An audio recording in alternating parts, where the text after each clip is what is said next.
Hey guys, welcome back. Today we're going to be talking all about sleep and the health of your skin. Why is sleep important and what does that do to the quality and the texture of your skin to everything else? We know that sleep is critically important for nearly every function in our body, and it's also important for our skin. So let's explore those, and I'm going to share with you a few of the things that I use to help improve my sleep quality, and maybe you'll find them useful as well. Let's jump into it.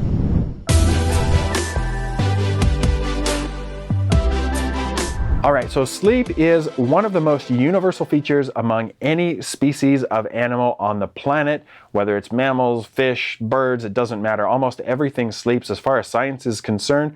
And one of my favorite books that helped me to learn about the importance of sleep is called Why We Sleep by Dr. Matthew Walker. I'll link that down in the video description below, but it was a life-changing book for me to understand how important sleep is for overall health.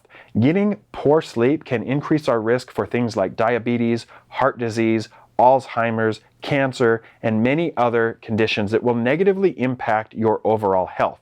But it can also impact the health of your skin. When we don't sleep well, we tend to have higher cortisol levels, and that can contribute to a decreased immune function in the skin, so you're more likely to suffer from infections, from acne, from eczema, psoriasis, and many other things. If you have any type of skin disease, stress and poor sleep can actually make it worse. As a doctor, I went through lots of years of getting very poor quality sleep. Medical school is not the most conducive thing for sleep because we're studying until late at night, often waking up early to take tests and get an extra few minutes of studying in, because every point you could get in the classroom made a difference, especially if you were going into a competitive specialty or a competitive residency program.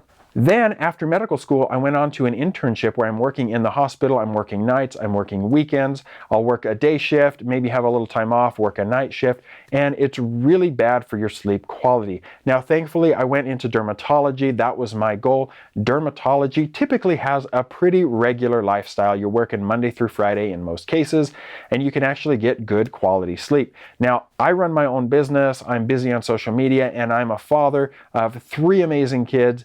Being a dad, running a business, those types of things also take a role into my stress and into my sleep. And so for a number of different reasons, I wasn't getting the type of sleep quality that I wanted.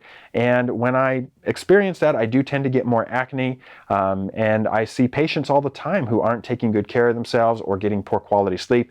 They tend to have more flares of their eczema, whether it's any type of eczema, of psoriasis.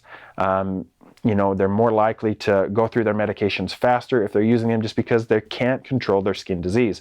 When we sleep, our body builds collagen. So if you want to stay looking young and healthy, you need to build good, healthy collagen. That happens mostly at nighttime. So if you're not getting restorative sleep, your body's not going to build collagen, and you're going to lose volume in your skin over time. If you're not getting good quality sleep, you're more likely to experience episodes of dry skin because you'll have increased transepidermal water loss, and that's what will flare up things like eczema. All throughout the day, we're exposed to free radicals, toxins, pollution. All sorts of things insult our skin. At nighttime is the time that our immune system functions to clean up a lot of that stuff that could contribute to poor skin health over the course of our lifetime.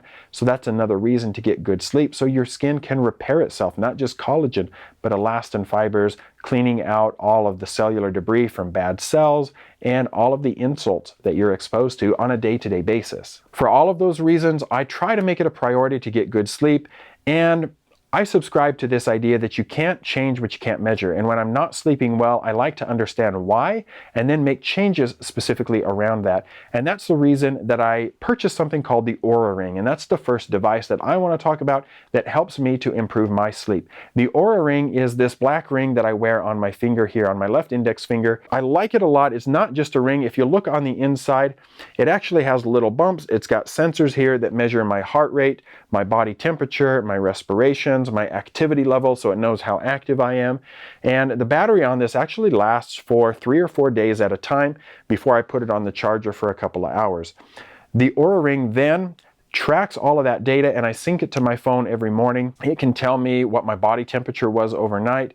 It can tell me how much deep sleep I got, how much REM sleep I got, and so I have a good idea if my sleep was restorative. We all have a general feeling for how well we slept at night, But I do find it helpful to see that breakdown between deep sleep and REM sleep, because we need some of those other sleep stages to make sure that our body is cleaning up all the cellular debris in our skin, in our brain, and everything else. Some of the things I've noticed from wearing the Oura Ring over the last 3 years is that if I eat really late at night, I tend to have a higher resting heart rate, and I tend to not get nearly as much deep sleep or REM sleep because my body is very much more metabolically active trying to digest food. So then I can take that information and hopefully change my behavior not to eat that second piece of cake at 10 o'clock at night before I go to bed. Additionally, if you drink alcohol, what studies have shown is that alcohol will decrease the amount of REM sleep that you get, and that will really impact the way that you're able to recover. I use the data from my Oura Ring to see if I'm remaining healthy, if my body temperature, and my heart rate and heart rate variability are staying consistent. Not only should your heart rate lower while you're sleeping, it should then be variable, so go down and up throughout the night, and that's a marker of health. But things like alcohol intake or food consumption can flatline your heart rate variability, so you don't get the kind of recovery that your body needs, and you can't do that night after night and expect to stay healthy. Now, the Oura Ring is not inexpensive. I think it retails for around $300. I did purchase mine with my own money. I purchased the Generation 2 and recently just upgraded to the Generation 3 because it provides more accurate data. Now, an Oura Ring is not going to be as accurate as a polysomnogram. That's a true sleep study in a lab with a sleep medicine physician, but I do feel like the Oura Ring, even though it may not be as accurate as a sleep study, it is precise, meaning that it learns your body and measures you accurately from night to night. So when I compare one night's sleep to another, I do feel that that's pretty precise for me. There's a difference between precision and accuracy, and I do like the Oura Ring. I think it's a very reliable way to measure, and it's very unobtrusive because it just sits on your finger. You're not hooked up to wires and monitors all over.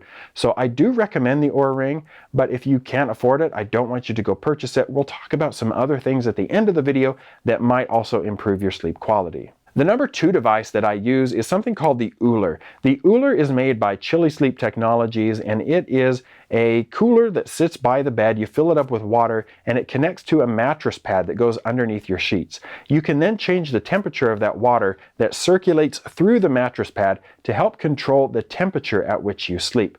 Now, studies have shown that if you can raise your body temperature before going to bed and then allow that body temperature to drop as you're trying to fall asleep, that's what naturally your body wants to do, then that kind of thing can help to trigger the release of melatonin and other sleep promoting hormones, so you can actually fall asleep quickly and get good restorative sleep.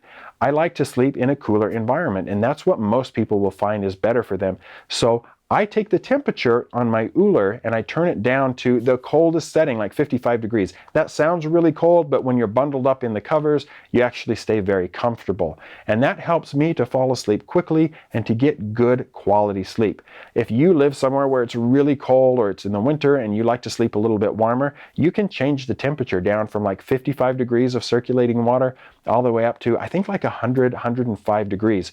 So you can really get nice and toasty. I don't recommend sleeping that hot all night. That's going to increase your metabolic rate and may not get you as good of quality of sleep going through all of those sleep stages. But the Ooler has been instrumental in helping me to get better sleep night after night by controlling the temperature.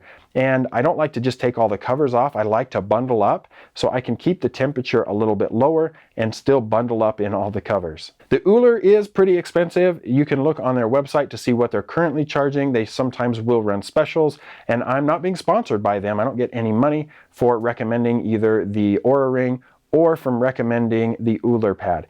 The Chili Pad is the first generation from Chilisleep Technologies, and it is a little bit less expensive. I think that the Ooler gives you more features, and I like it just a little bit better. You can get them for a twin bed all the way up to a king and a California king. Most people know that it's a bad idea to be looking at your phone up until the moment that you go to bed. So that high energy visible light that we're exposed to on our phones all day, it really probably is not that bad for your skin.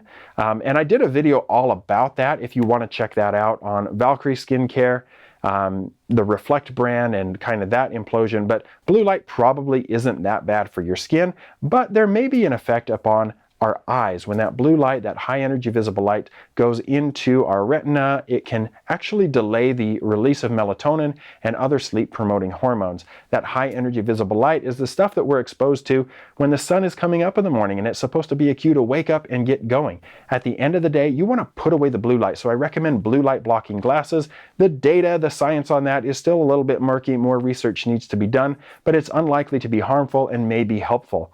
In addition, exposing yourself to longer wavelengths of light like red light could be helpful as well to help promote sleep. And red light and near infrared light may also be anti-inflammatory and have other effects on promoting collagen growth in the skin.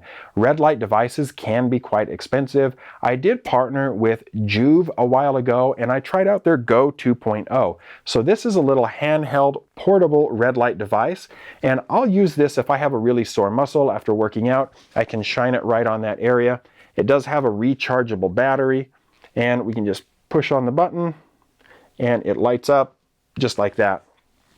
So the red light shouldn't be shined directly in your face, so it does come with glasses to protect your eyes or keep your eyes shut, and it can provide some of that red light exposure that may help to promote sleep and that can have some anti-inflammatory benefits. So I do like using this. It's probably the least consistent device that I use of the things that I have. I use the Oura Ring every night. I use the Ooler Pad every single night. And red light has become an increasingly used portion for me since I got that from Joovv. It was gifted. That's the one thing I didn't purchase here, but that is something that you can consider. Now, all of these devices are not necessarily inexpensive, and I don't expect you to go out and purchase one or any of them.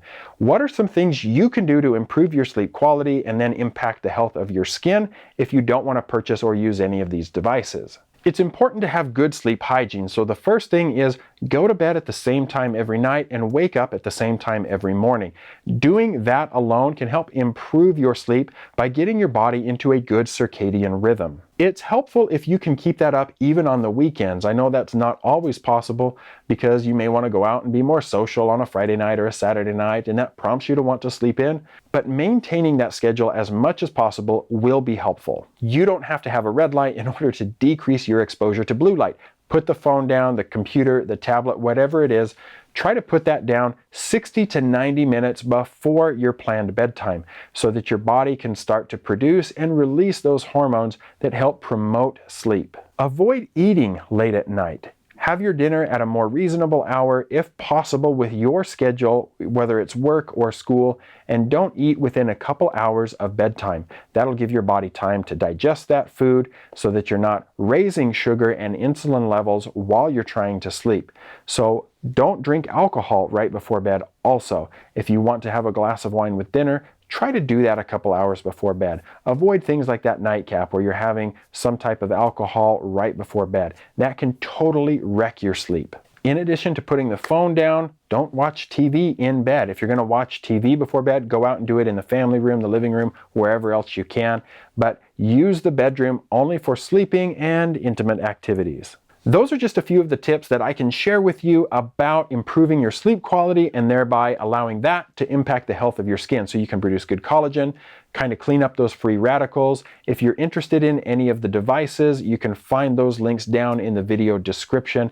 I hope you find them helpful. If you do, go ahead and purchase them. Again, I'm not sponsored to recommend any of those products. They're things that I personally have been using for a long time, and I found them helpful, so I wanted to share them with you. Sleep is important for your overall health and the health of your skin. Let me know if you have questions about that topic or any others down in the comments below.